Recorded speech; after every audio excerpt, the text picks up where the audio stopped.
साय को अब बलजीत की लाश को घसीटकर कब्र में डाल देना था, लेकिन यह काम भी उसके लिए मुश्किल का सबब बना हुआ था।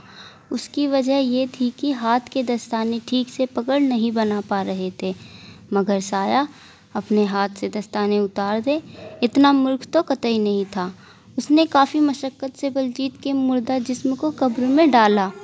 इसके बाद उसने अपनी जेब से एक धारदार चाकू निकाला और रेतते हुए बलजीत का एक हाथ कोहनी पर से काट डाला। मुर्दा जिस्म से एक बार फिर खून भलभला उठा। साया कोई मौका नहीं देना चाहता था। उसने फावड़े से कब्र पर मिट्टी डालकर बराबर कर दिया। इस बीच बारिश भी थम चुकी थी। साय ने एक पेड़ की आड़ में अपना रेनकोट उतार कर झाड़ा और उसे उलटकर पहन लिया। उलटकर पहना गया रेनकोट पूरी तरह सूखा था। इसके बाद साया सधे हुए कदमों से पास ही खड़ी कार तक पहुंचा और पूरी सावधानी से टेढ़े होकर ड्राइविंग सीट पर कुछ यूं बैठा कि उसके पैर अब भी कार से बाहर ही थे। साय ने रेनकोट की पॉकेट से 2 पॉलीथीन बैग निकाले और उसे अपने जूतों के ऊपर पहन लिए। इसके बाद उसने पाँव कार के अंदर किए। अब वह पूरी तरह से सूखा था। उसने हाथ में भी वैसे ही प्लास्टिक वाले दस्ताने पहने और बलजीत की कार स्टार्ट की। फिर कार कब्र पर 5-6 दफ़ा इस तरह दौड़ाई कि फावड़े से खुदी मिट्टी बराबर बैठ जाए। कार को आधा ही काम करना था, बाकी का आधा काम बारिश और गीली मिट्टी पहले ही कर चुकी थी। गाड़ी थोड़ी आगे बढ़ाने के बाद साय ने साइड मिरर से कब्र का हाल देखा और जब निश्चित हो गया तो मुस्कुराते हुए आगे की ओर बढ़ गया। कार चलाते हुए ही उसने बलजीत का मोबाइल ऑन किया। उसे कॉल हिस्ट्री देखनी थी। उसने देखा पिछले 3 घंटों में जो 4 कॉल थे वह बत्ता साहब, विद्या और एक अननोन नंबर था। दरअसल यह चौथा कॉल इंस्पेक्टर नकुल का था। साय ने बलजीत का फ़ोन बंद कर दिया और पिछला पैनल खोलकर उसकी बैटरी निकाल ली। बैटरी को उसने पास ही बजबजाते नाले की ओर चूरा नहीं बन गया। फिर उसने उस चूरे को हलक से नीचे उतार लिया।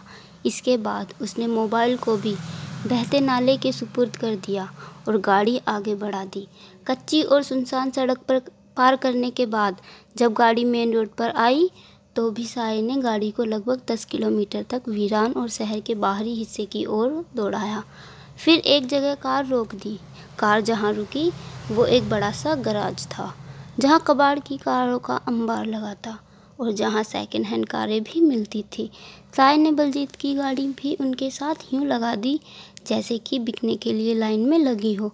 रात के सन्नाटे की खासियत होती है, कोई अपराध छुप जाते हैं, लिहाजा ये भी छुप गया।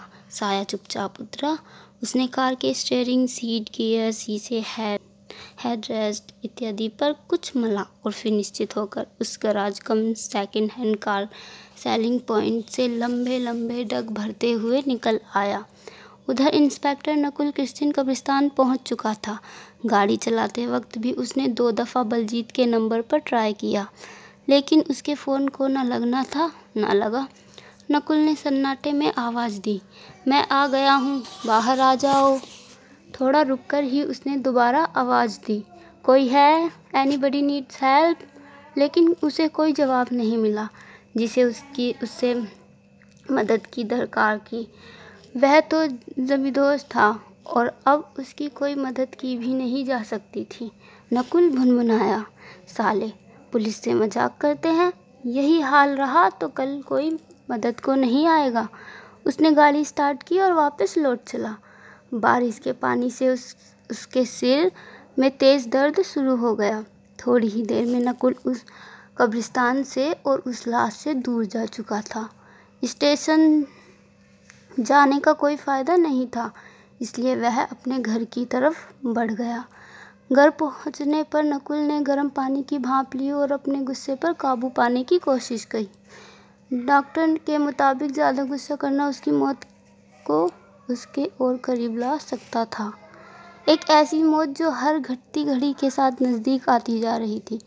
इस बाबत पर वह जितना सोचता उसका सरदर्द उतना ही बढ़ता। इसलिए उसने घर पहुंचते ही उसने आधे गिलास पानी में डिस्प्रिन की 2 गोलियां घोली और पीकर बिस्तर पर लेट गया। लेटते ही उसे नींद आ गई। उसका पूरा दिन आज खराब ही बीता था।